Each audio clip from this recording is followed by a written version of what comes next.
This story is titled, My Girlfriend Abandoned Her Niece on My Doorstep and Went on a Girls' Trip Without Telling Me. So I called her sister in child services and ended the relationship for good.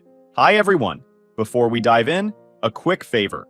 If you enjoy content like this, please hit the subscribe button. It's free, supports the channel, and makes sure you never miss out on amazing. Alright, let's get started. Hi Reddit. You ever feel like life smacks you with a reality check you weren't asking for? That's where I found myself with my now ex-girlfriend, Lexi. For over a year, I thought I was dating someone who had her life together. Turns out she was a lot more self-centered than I ever realized. And let me tell you, I missed all the signs. I'm Jake, 33, and I met Lexi, 29, at a coffee shop about a year and a half ago. It was one of those cute, movie-like moments. She spilled her drink all over the counter, swore under her breath, and I handed her some napkins while cracking a joke about the baristas making drinks too aggressively. She laughed, and from there, we started talking. She had this effortless charm about her, like she didn't have to try to be the most interesting person in the room. I asked for her number that day, and we hit it off fast. Dates turned into weekends together. Weekends turned into spending most of our time at my place, and before I knew it, we were a couple. Lexi was fun, spontaneous, and the kind of person who could make any situation seem exciting. She always had a story, always had a joke, and always seemed to have this air of confidence that was contagious. But looking back now, there were cracks in that image, ones I completely ignored at the time.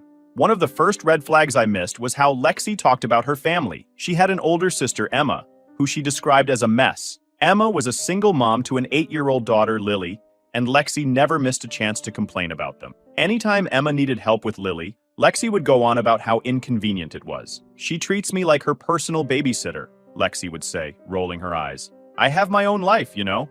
At first, I didn't think much of it. Siblings vent about each other all the time, right? I figured Lexi was just blowing off steam and that it wasn't a big deal. But what stuck out to me was the way she talked about Lily. Most people, when they talk about kids, have at least a little softness in their voice. Not Lexi. She made it sound like Lily was some huge burden. She's not even that hard to handle, I remember saying once. Kids that age just want to play games and eat snacks? How bad could it be? Lexi scoffed. Yeah, but it's not my job, Jake. Emma chose to have a kid, not me. That response stuck with me. I didn't say anything at the time because I didn't want to start a fight, but it felt cold. The way she dismissed her own niece like that rubbed me the wrong way, but I chalked it up to her being frustrated in the moment. The more I think about it, the more I realize how much Lexi liked to frame herself as the victim in every situation. If Emma needed help, Lexi would act like she was doing some massive charity work, like she was a saint for watching her niece for a couple of hours. She'd never admit it, but she loved playing the martyr. And because I didn't know Emma well, I only had Lexi's version of events to go off of. Lexi also had this habit of being vague about her plans. She'd tell me she was busy or had something to take care of, but she'd never go into detail. If I asked, she'd brush it off, like I was prying too much. At the time, I didn't think it was a big deal. She was an independent person, and I respected that. But now I realize she used that vagueness as a way to keep me in the dark about a lot of things. One of the few times I met Emma, I started to see cracks in Lexi's narrative. Emma seemed tired, sure, but she was nice and clearly loved her daughter. She thanked Lexi for helping out and even offered to pay for dinner, which felt weird considering how much Lexi complained about being taken advantage of. After we left, I said, Emma seems nice. I don't know why you make her out to be so difficult. Lexi shrugged. She's fine in small doses. You don't see what I see? I let it go, but looking back, it's clear Lexi was leaving out a lot of context. Another thing I should have picked up on was how Lexi handled responsibility in general. She hated being tied down to anything. If someone asked her to do something that didn't directly benefit her, she'd either find a way to get out of it or do the bare minimum. It was always about what was convenient for her.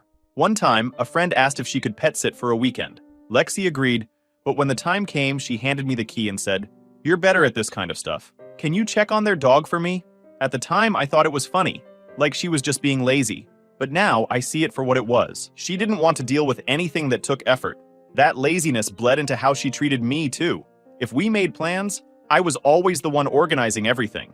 If we had a disagreement, I was always the one who had to smooth things over. Lexi liked to act like she was easygoing, but really she just didn't want to put in the work. And yet, I kept making excuses for her. I told myself she was just busy or tired, or didn't realize how her behavior came across. I wanted to believe she was the fun, carefree person I'd fallen for, not the selfish, entitled person she really was. The truth is, I was blind to how one-sided our relationship become. I did everything I could to make things work, and Lexi took it all for granted. I didn't see it then, but she wasn't just inconsiderate. She was straight up manipulative. But all of that came to a head. One Friday afternoon, I walked up to my house, expecting nothing more than an empty living room and a peaceful weekend. Instead, I found an 8-year-old sitting on my front steps, holding a tiny pink suitcase and looking at me like I was supposed to have all the answers. "Lily?" I asked, trying to make sense of what I was seeing. She nodded, holding out a piece of paper like it was her ticket to a ride she wasn't sure she wanted. I took it, and there it was. My address scrawled in Lexi's unmistakable handwriting. "She said you'd take care of me this week," Lily said, her voice casual, like this was a normal drop-off ring. I stood there, stunned. Lexi never mentioned, not a word, not a text, nothing. My phone was in my pocket, so I yanked it out to check if maybe I missed something. Nope. No messages, no calls, no warning. Just her niece, sitting on my porch with a suitcase and a note. I crouched down to her level. "Hey, did your aunt say where she was going?" "She said she's going to see her friends," Lily replied, shrugging like it wasn't a big deal. "Friends? What friends? I didn't even know she had plans this weekend." I brought Lily inside, figuring we'd sort this out in a minute. I got her some juice and a granola bar, while my brain scrambled to process what was happening. I tried calling Lexi, but her phone went straight to voicemail. Okay, maybe she was driving or her phone was off. I left a message. "Hey, Lexi, you, left Lily here? Call me back, like immediately." I wasn't sure whether to be angry, confused, or both. Mostly, I was just trying to stay calm for Lily's sake. She was munching her granola bar like this was a totally normal Friday night, and I didn't want to stress her out. After a few minutes of pacing and no callback, I sent a text. "Why is Lily here? Where are you?" Nothing. I decided to ask Lily a few more questions, keeping my tone light so she wouldn't feel like she'd done anything wrong. "So, your mom's at work, right? And Aunt Lexi said she'd watch you?" "Yeah," Lily said. "She said she had to go see her friends, but you'd be fine watching me." "Fine? Watching her? Was this some kind of sick joke?" I opened the suitcase to see what Lexi had packed for her. Inside, there was one change of clothes, a stuffed animal, a half-empty pack of crayons, and a coloring book. That was it. No snacks, no pajamas, not even a toothbrush. It was like she'd packed in a hurry, barely thinking about what Lily might actually need for the weekend. This wasn't just inconsiderate, it was neglectful. How did she think this was okay? At that point, I was fuming. I called her again, straight to voicemail. Again. I tried texting her. "This is not okay. Call me ASAP." Nothing. I felt a mix of disbelief and fury. Who does this? Who drops a kid off at someone's house without asking first? And not just any kid, her niece. Lily was sitting on the couch, flipping through her coloring book, totally unaware of how furious I was. I took a deep breath and reminded myself that none of this was her fault. She didn't ask to be caught in the middle of her aunt's ridiculous stunt. I sat down next to her and said, "Hey kiddo, how about we figure out dinner? Can we have chicken nuggets?" she asked, her face lighting up. "Sure thing," I said, forcing a smile. I threw some nuggets in the oven and tried to figure out my next move. I didn't have Emma's number, and I barely knew her. The only person who could fix this was Lexi, and she was completely unreachable. While the nuggets cooked, I tried to distract Lily with a movie. She picked some animated flick I'd never heard of, and I sat there pretending to watch while my mind raced. What if Lexi didn't come back tonight? What if she didn't come back tomorrow? How long was this girls' trip supposed to last? I couldn't just sit around and hope she'd show up. After dinner, I went through Lily's bag again, hoping to find some kind of clue. Maybe a note, an itinerary, something. Nothing. All I found was a little sticky note stuck to the inside of her coloring book with Lexi's scrawled handwriting. "Be good. Uncle Jake will take care of you." Uncle Jake? I wasn't her uncle. I was Lexi's boyfriend. And since when did I agree to this? The note felt like a slap in the face. Lexi hadn't even bothered to call or text me before making this decision. She just assumed I'd handle it. By bedtime, I was at my wit's end. I set up the guest room for Lily, made sure she had everything she needed, and tucked her in. She smiled and said, "Thanks, Uncle Jake," like this was all perfectly normal. As soon as she was asleep, I paced around the house, trying to figure out what to do. Should I call the police? Child services? Was this serious enough for that? It wasn't like Lily was in immediate danger. She was safe, fed, and sleeping in a warm bed. But this wasn't normal. I decided to give Lexi one last chance before escalating things. I sent her another text. "I spoke to Lily. I know you're on a trip. You need to call me right now. This is crazy." I stared at my phone, waiting for the little typing bubble to pop up. It didn't. No reply, no callback, nothing.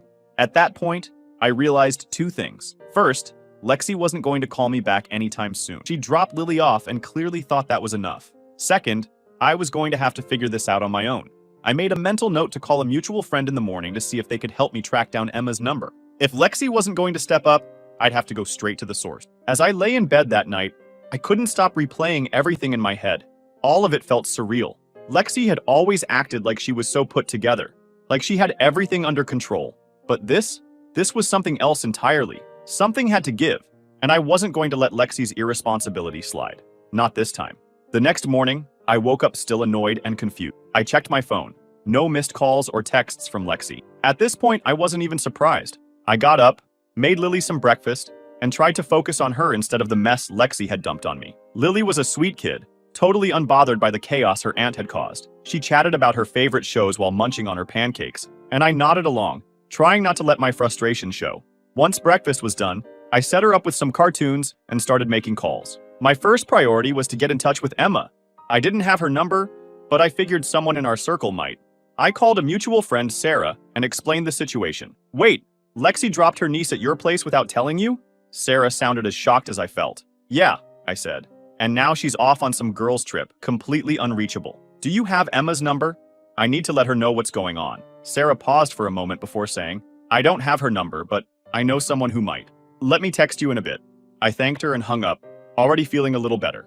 At least I was doing something to fix this. While I waited for Sarah's update, I started cleaning up the kitchen.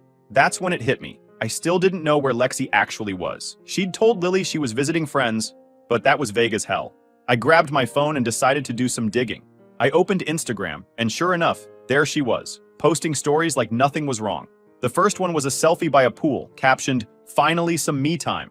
The next was a boomerang of her clinking glasses with her friends, and the one after that was a group photo with the location tagged, Miami Beach Resort. I felt my blood boil. Lexi wasn't just hanging out with friends, she was living it up at a luxury resort while I was stuck babysitting a child she'd abandoned on my doorstep. And she didn't even seem to care. I kept scrolling through her posts, trying to piece together the timeline. She'd been bragging about this trip all week, but I hadn't paid much attention at the time. Now it all made sense. While I was working and planning for a quiet weekend, Lexi was packing her bags and plotting her escape. The more I scrolled, the angrier I got. It wasn't just the trip, it was the sheer audacity of it all. She hadn't asked me to help, hadn't even bothered to warn me. She just assumed I'd handle it, like I was some kind of backup plan. Then I noticed something else. In one of her photos, there was a receipt on the table, half covered by a drink. The name on the receipt wasn't hers, it was mine. My stomach dropped. I grabbed my wallet and checked my bank app. And sure enough, there it was. Multiple charges from the Miami Beach Resort. Flights, hotel, meals, and even a spa package, all on my credit card. I sat there, stunned, as the realization sank in. Lexi had stolen my card to fund her trip. She'd not only dumped her niece on me without asking, but she'd also used my money to pay for her getaway. At that moment, my frustration turned into full-blown rage. I wasn't just angry about the inconvenience anymore. I felt completely disrespected. Who does that to someone they're supposed to care about?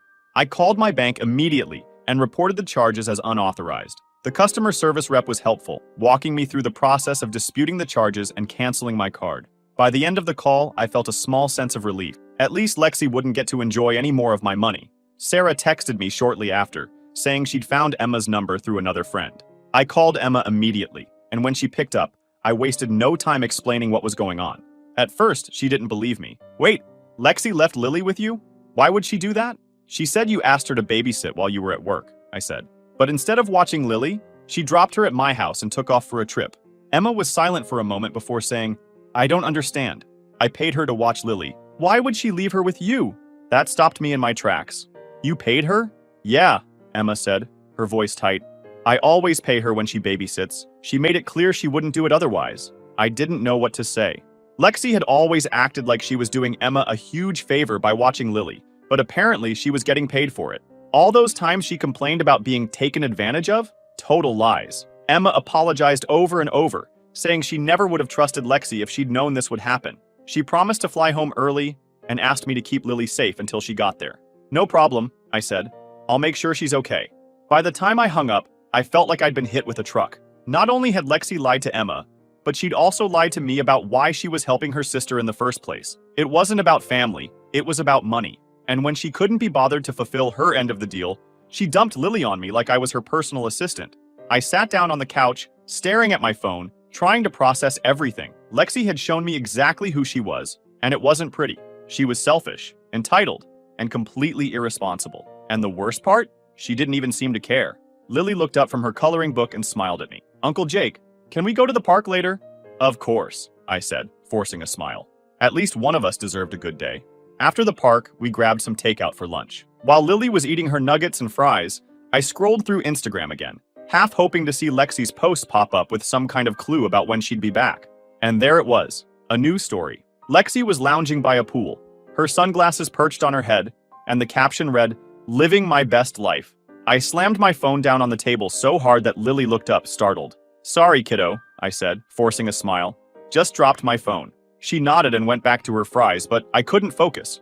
Lexi wasn't just ignoring me, she was flaunting the fact that she was having the time of her life while I was stuck cleaning up her mess. I tried calling her again, but it went straight to voicemail, just like it had the last dozen times. I left a message, and this time, I didn't hold back. "Lexi, you need to call me. Now this is not okay. I've been watching Lily for over a day without any explanation from you, and I know you're in Miami because you stole my credit card to pay for it. If I don't hear from you soon, we're done. Don't test me on this." I hung up and took a deep breath. I wasn't even sure if she'd listened to the voicemail, but at least I'd gotten my point across. Later that evening, while Lily was watching cartoons, my phone buzzed. I grabbed it so fast I almost dropped it, thinking it might finally be Lexi. Sure enough, it was her. The message was short and infuriating. "Relax, Jake. She's fine with you. Don't be so dramatic." Dramatic? Dramatic. I could feel my blood pressure spike as I stared at her text. She had the nerve to call me dramatic after everything she'd done? I fired back immediately. "This is not about being dramatic. You abandoned your niece without asking me, stole my credit card, and disappeared. This is unacceptable. You need to come back. Now."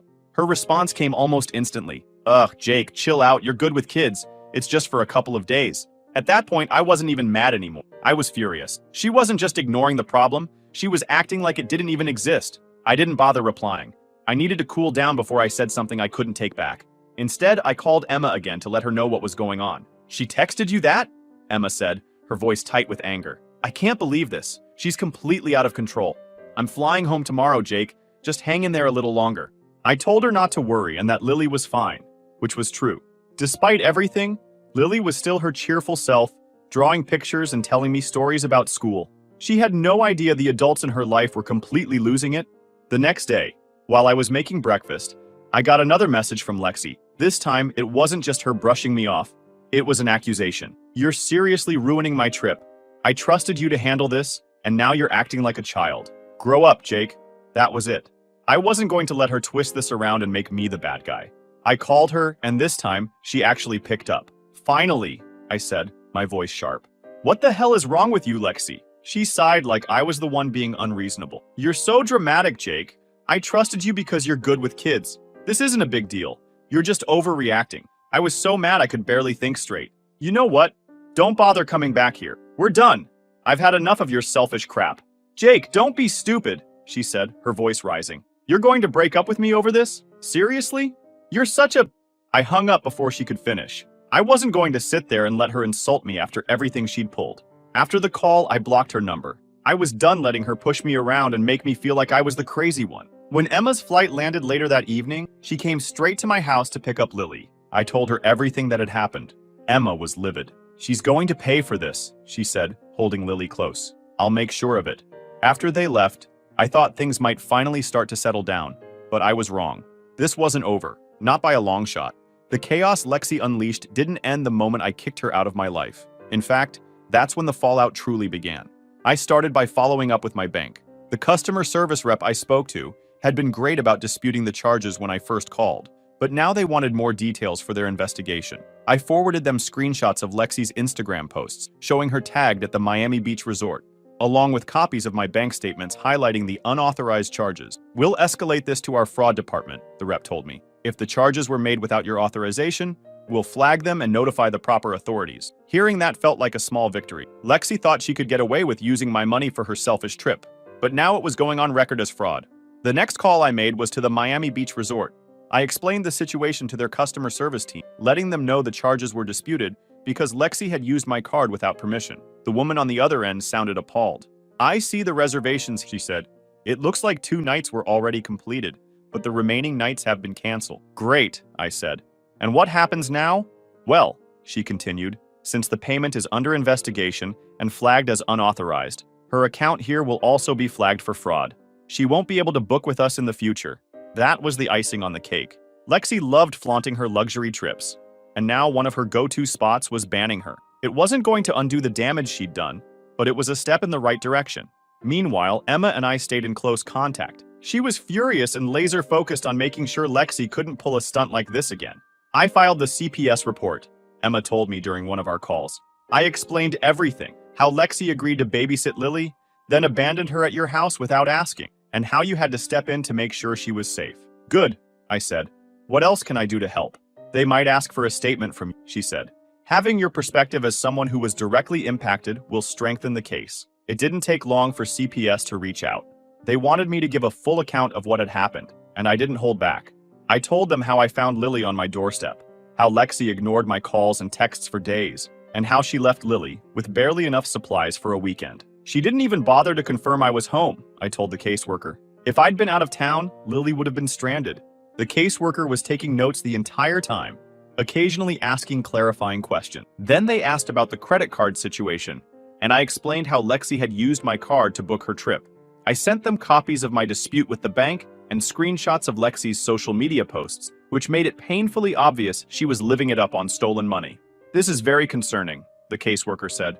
Thank you for providing these details. We'll follow up with Ms. Lexi as part of our investigation. Hearing that gave me a sense of validation. Lexi couldn't spin this into some harmless misunderstanding when the evidence was piling up against her. Emma wasn't stopping with CPS either. She'd also hired a lawyer to explore legal options, including pressing charges for reckless endangerment. When she called to update me, I could hear the frustration in her voice. I trusted her, Jake, Emma said. I thought she'd finally stepped up and wanted to help with Lily, but she only cared about herself. I'm done giving her the benefit of the doubt. Same here, I said. She's been acting like none of this matters, but she's about to get a reality check. Emma's lawyer was building a strong case, and the evidence I'd provided was a big part of it. Between the CPS investigation, the flagged charges at the resort, and my bank's fraud inquiry, Lexi was getting hit from all sides. But of course, Lexi wasn't going down without a fight. She started messaging mutual friends, spinning her own version of events to make herself look like the victim. According to her, I was overreacting and ruining her life over what she claimed was just a misunderstanding. A few friends reached out to ask what was going on, and I didn't hold back. I sent them the same screenshots I'd sent to CPS.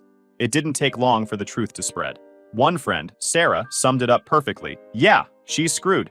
Nobody's buying her story anymore. Then, one evening, Lexi showed up at my house unannounced. I heard the pounding on my door and knew exactly who it was before I even looked through the peephole. What do you want, Lexi? I said, opening the door just enough to keep her from barging in. This is ridiculous, she snapped. You're ruining my life over one mistake. You didn't have to call CPS, Jake. You didn't have to cancel my trip. Her tone was somewhere between anger and desperation, but I wasn't buying it. One mistake? You dumped your niece at my house without asking, stole my credit card, and disappeared for days. That's not a mistake, Lexi. That's a pattern of selfishness. She rolled her eyes, like I was the one being unreasonable. She's fine, isn't she? You're acting like I abandoned her in the middle of nowhere. She was safe with you. That's not the point, I said, my voice rising. Lexi started to argue, but I wasn't interested in hearing her excuses. We're done, Lexi. You need to leave. She shouted something about me being petty and vindictive as she stormed off, but I didn't care. Let her throw a tantrum. It didn't change the fact that she'd burned every bridge she had. By the end of the week, the fallout was impossible for Lexi to ignore. CPS was fully involved. Her bank account was flagged for fraud at the resort, and Emma's lawyer was preparing to press charges. Even her family was furious with her. Emma told me their mom had called to apologize for Lexi's behavior, saying, she's going to have to learn the hard way. After weeks of chaos, the storm that Lexi unleashed on my life finally started to calm down, but not before she got a front row seat to the consequences of her own selfishness. Watching her downfall was like watching someone trip over their own mess, and honestly, it felt damn satisfying. Let me set the stage. CPS had launched their investigation, the Miami Beach resort flagged her for fraud, my bank was moving forward with its inquiry, and Emma's lawyer was gearing up to press charges. Every door Lexi tried to escape through slammed shut, and she was finally realizing she couldn't charm or lie her way out of this one. But of course, Lexi didn't go quietly. Even as everything fell apart around her, she tried to shift the blame onto anyone but herself. She posted this long, melodramatic rant on social media about how she was being targeted by people who didn't understand her situation. Everyone needs to calm down, she wrote, because this is all a misunderstanding. I trusted the wrong people and now I'm paying for it. It's so unfair. Unfair? That word hit me like a slap. Lexi thought it was unfair that she was being held accountable for abandoning her and stealing my money. She had some nerve. The comments on her post were divided. A few people who didn't know the full story chimed in with sympathy, saying things like, "Stay strong, girl," and "haters gonna hate." But most of the responses weren't so kind. One person wrote, "Didn't you leave your niece with your ex and run off to Miami? That's not a misunderstanding. That's trashy." Another said, "Maybe you should take responsibility for once, instead of blaming everyone else. Just a thought." I didn't comment. I didn't need to. Lexi was burying herself with every word she posted. Meanwhile, Emma and I kept in touch as things progressed. CPS didn't mess around.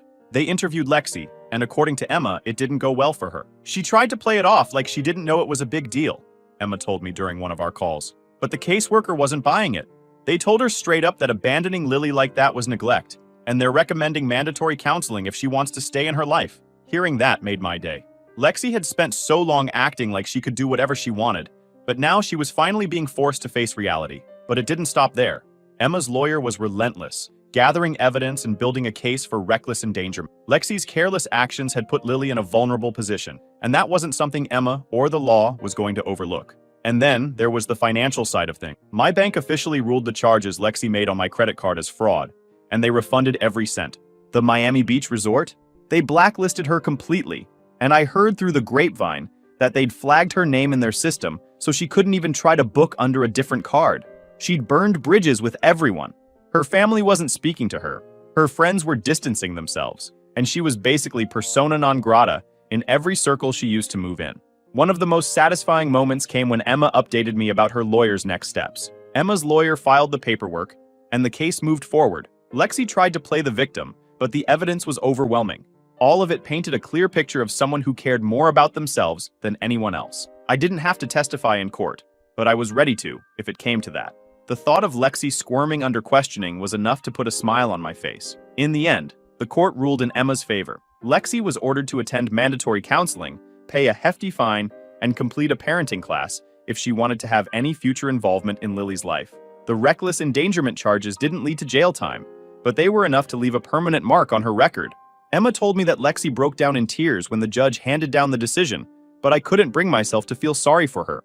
She had every chance to do the right thing and fix her mistakes, but instead she doubled down and tried to play the victim. As for me, life has been a lot quieter since I cut Lexi out. Sure, there were some awkward moments when mutual friends tried to drag me into the drama, but most people saw through her BS. "Jake, I had no idea she was like that," one friend said after I showed them the screenshots. "You dodged a bullet, man!"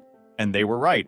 Losing Lexi was the best thing that could have happened to me. I'm still in touch with Emma and Lily. In fact, I recently went to one of Lily's soccer games. She ran up to me afterward, grinning ear to ear, and said, "Uncle Jake, did you see my goal?" I laughed and said, "Of course I did. You crushed it out there." Moments like that remind me why I stood my ground. Lily deserves better than someone like Lexi, and Emma is doing everything she can to make sure she gets it. As for Lexi, she's been radio silent since the court ruled. Last I heard, she moved back in with her parents and was trying to get her life together. Part of me wonders if she's actually learned anything, but honestly, it doesn't matter. She's out of my life, and that's what counts. Looking back, I'm proud of how I handled everything. I could have let Lexi manipulate me into letting it slide, but instead, I stood up for myself and for Lily. Sometimes doing the right thing isn't easy, but it's always worth it. Lexi thought she could dump her problems on me and walk away without a scratch. Instead, she lost her vacation, her family's trust, her reputation, and me. And you know what? She deserved it.